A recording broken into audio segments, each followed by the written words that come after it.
Hello everybody, Mike Brailsford of Brailsford Works. Thank you for joining me back on my channel today. Today it's part 2 of my split top Roubo Bench build. And today I'm working on the base. So the first thing I'm doing is rough dimensioning all my lumber.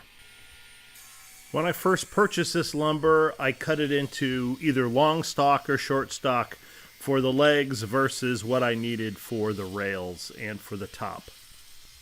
So all the stock I have will not be sufficient for full-size slabs glued up to make either the legs or for the top, as it turned out. What I ended up doing is having to do some additional glue-ups of smaller pieces to get the widths that I needed.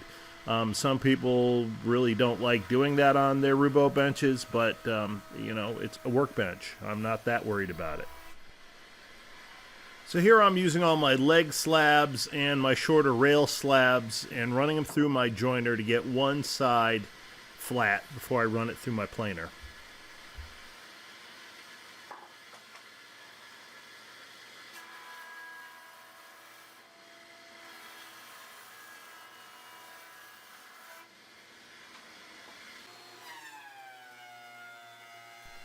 So here I'll get the surfacing done and get it flat on 2 sides before I take it back to the joiner and get it flat on 3 sides.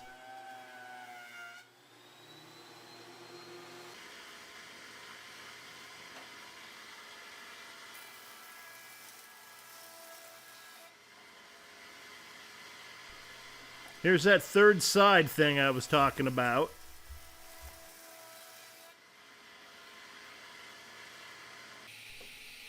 And then it's back to the table saw to get the final widths that I need for the various base parts.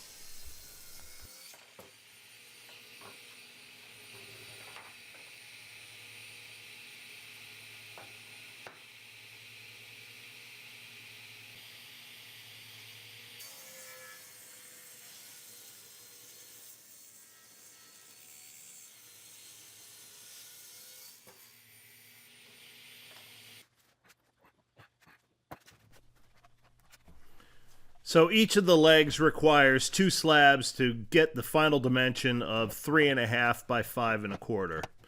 And this will give me 2 of my legs here when I do this glue up.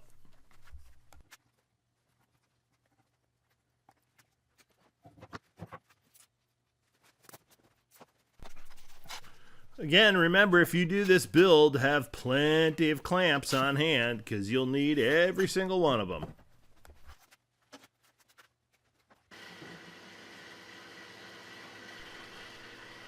So it's time to get one edge of the legs jointed, and then I will take it on the table saw and cut it to the final width.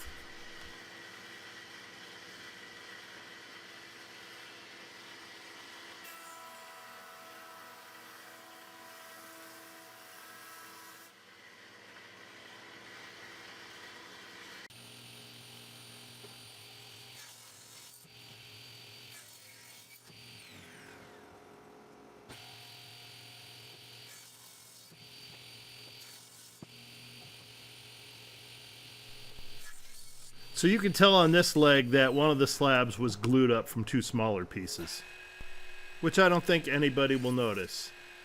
Now it's time to take them to the miter saw and get the legs to their final length.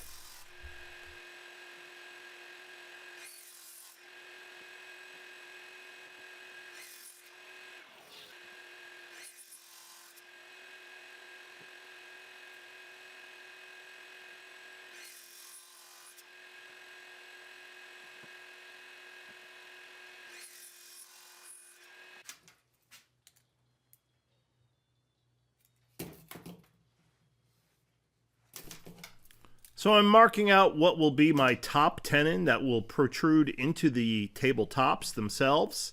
I'm marking it out, and then I will cut them on the table saw.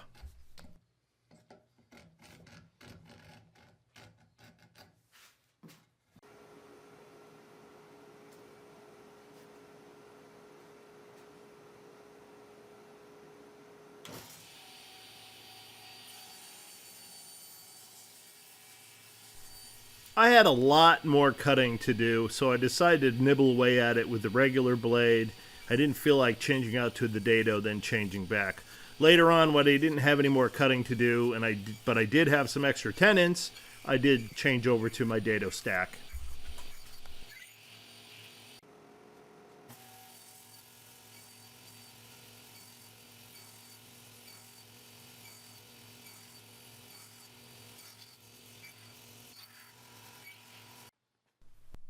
So it's time to cut all the mortises in the legs for all the rails, and I'm going to do it with my trim router and a pattern following bit, but first thing I'm going to do is I'm going to hog out most of the material using a Forstner bit.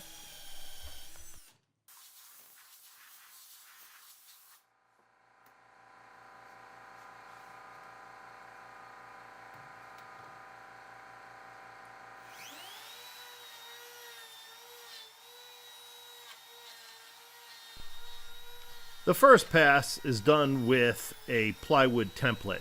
After that is done, I take the template away and I use the hole itself, the top part of the hole, as the template for me to cut it a little bit deeper.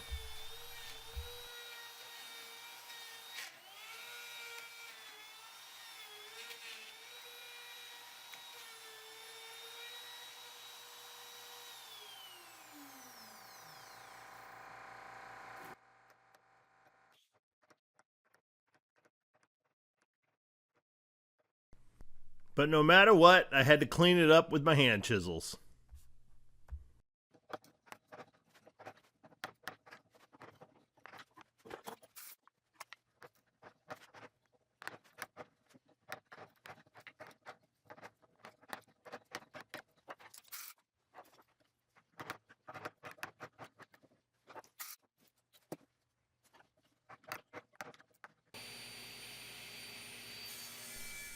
Time to cut the long rails to width. These rails will be mortise and tenon into the legs, but they will be held on with bolts and barrel nuts, so this bench can be broken down if you want to. Not that I have any intention of that.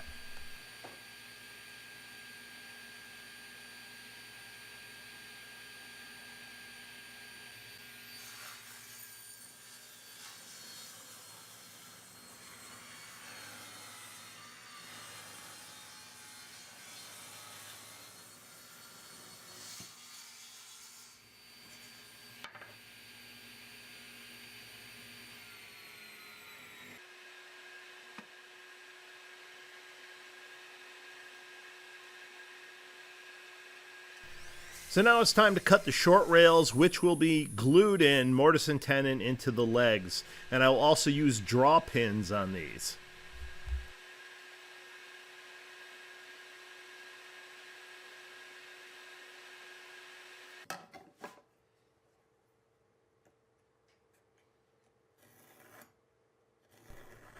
I'm now marking out all the tenons on all my base rails.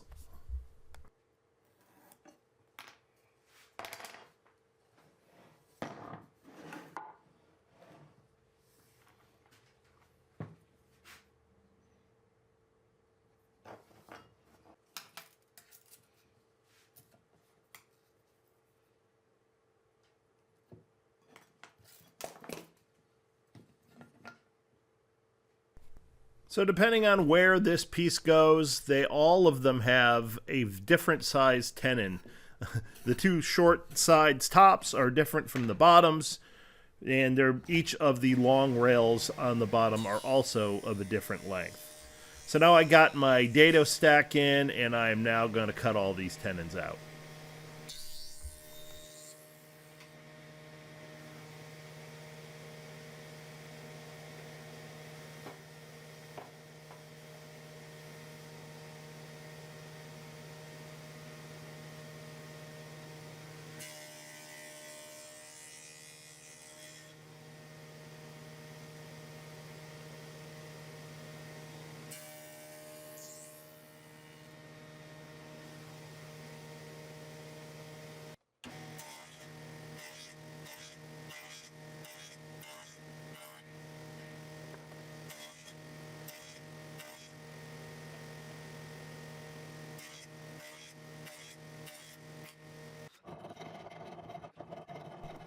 I left all the mortises round, and so I'm rounding off all of my tenons.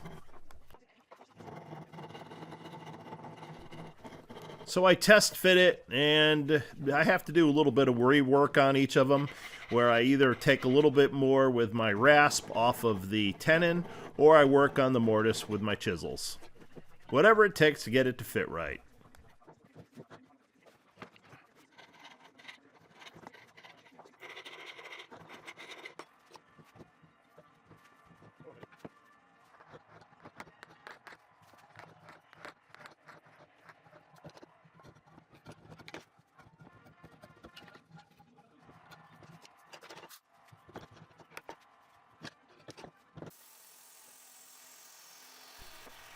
So now I'm test fitting the long rails, and I end up having to make same adjustments there.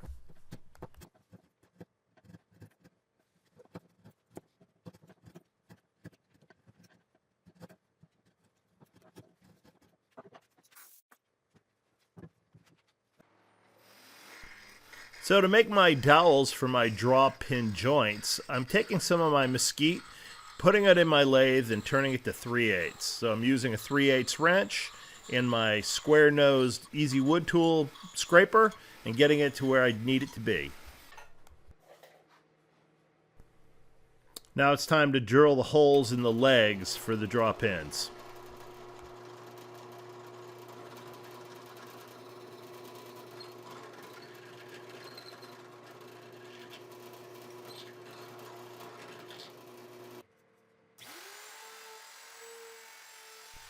All surfaces get a slight chamfer, and here I'm doing it on my short rails before I install them.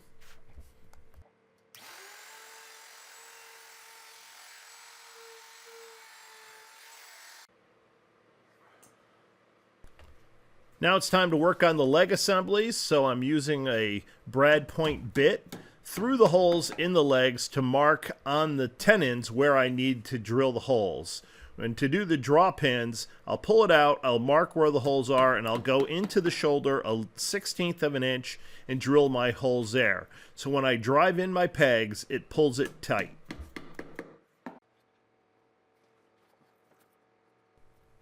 So I've marked out on my tenons where I need the holes to be, and now I'm just drilling them out.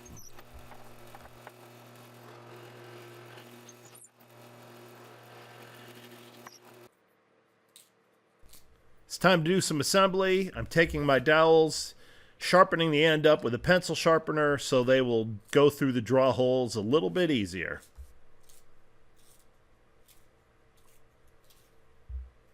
I'll apply some glue to all the tenons before I put them together, and then I will drive in my pegs.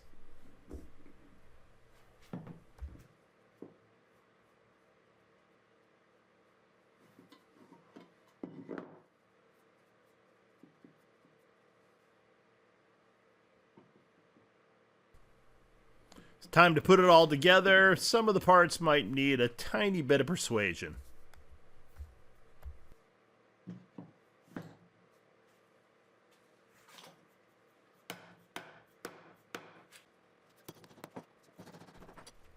With the draw holes, you really don't need to add any clamps. I did on the other side, but that was just for expediency. But as soon as you drive in these pegs, it pulls everything very, very tight.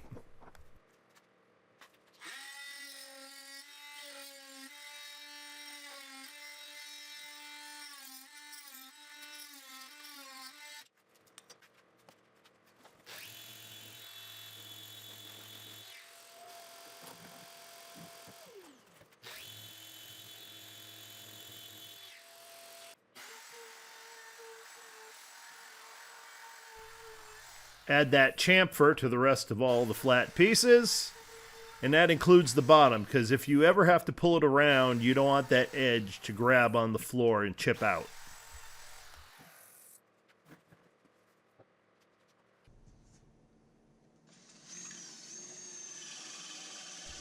The legs already had the holes for the long bolts to hold on the long rails. And here I'm just extending that hole deep with a long 3/8 bit.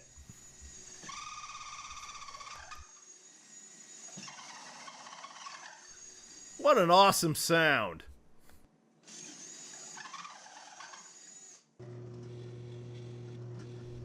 Now I'm intercepting that 3/8 hole with an 1 1/8 hole for the barrel nuts.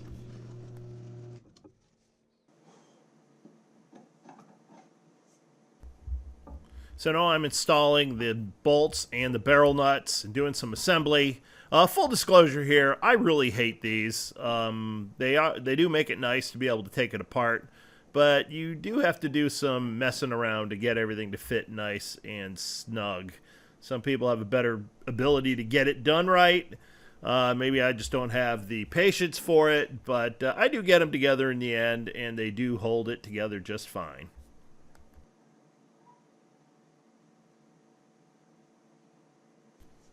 Some people are interested in what I like to listen to while I'm working. In this particular case, I was listening to some Zakk Wylde and Black Label Society.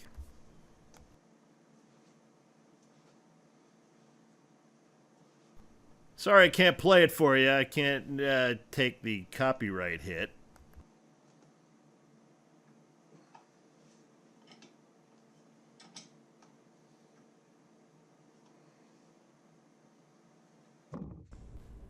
So I was thinking that moving this thing is going to be a big pain in the neck. So on my robust lathe, I did buy the caster kit. So I'm going to make a way for my caster kit from my robust to fit and work on my bench. So if I do need to move it around, I won't have to break it down. I can just jack it up, put my casters on, and move it where I need to be. So I've got some metal here that I'm going to cut into 4 plates that will mount on the bottom of each of the legs.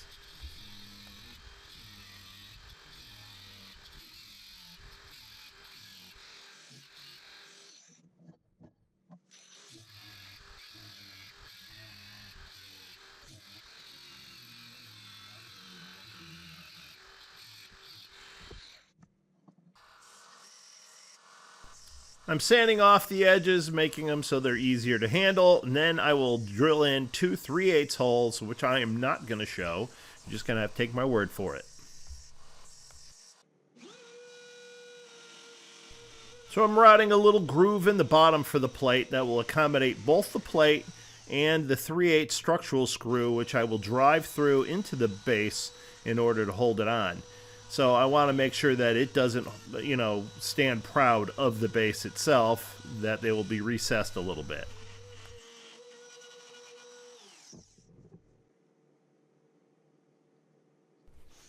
I've got a GRK 3/8 by 5" structural screw, and it's got a Torx head. Those things, I've used them when I built my shop. Those things are amazing. And so I'm drilling a hole out here, and then I will drive in my screw.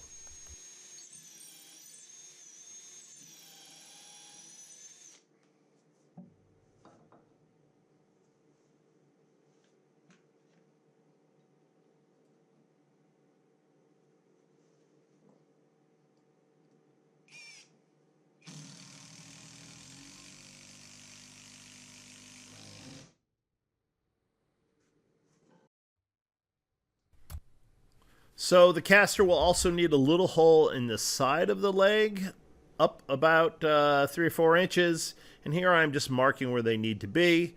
And I will take a Forstner bit and I will drill all 4 of them in.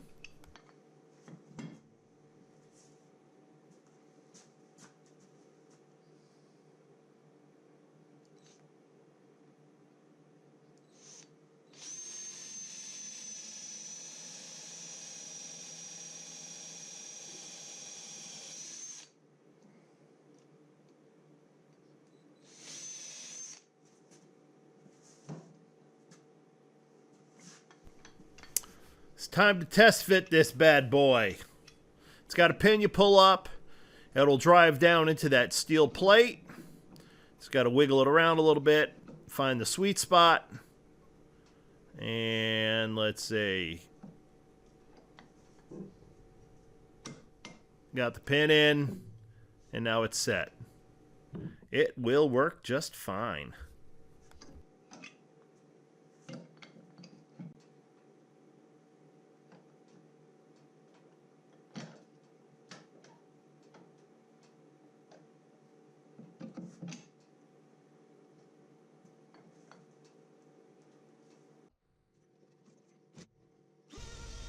It's time to cut the mortises into the tops for the legs to sit in. And the same procedure, hog it out, use the trim router with the pattern bit, and make it as deep as I need to go.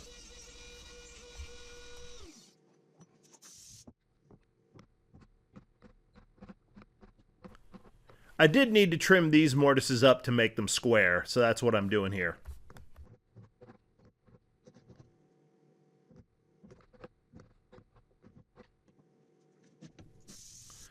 Gonna try it, see how it fits in the first two mortises. It fits just fine. Now it's time to push it into all four.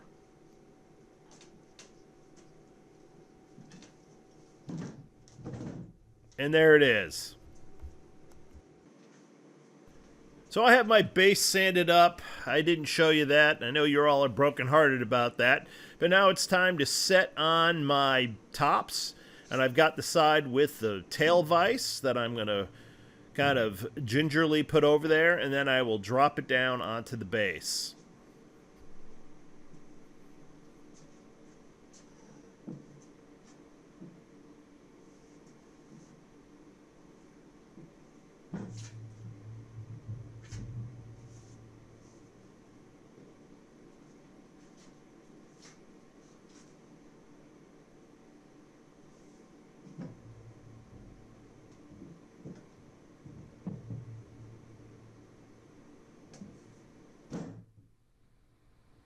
And there it is.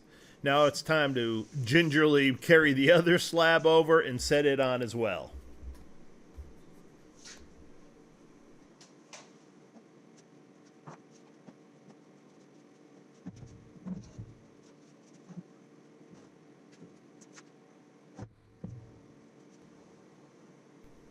Another bit of full disclosure, when I did cut my mortises into the tops for the legs, I had flipped over the tail vise one, but I did not flip over the other. So the side that I wanted as my top, it has the mortises in it. I am not happy about that. So there's a couple little defects in that top, that part of the top that I really wasn't counting on.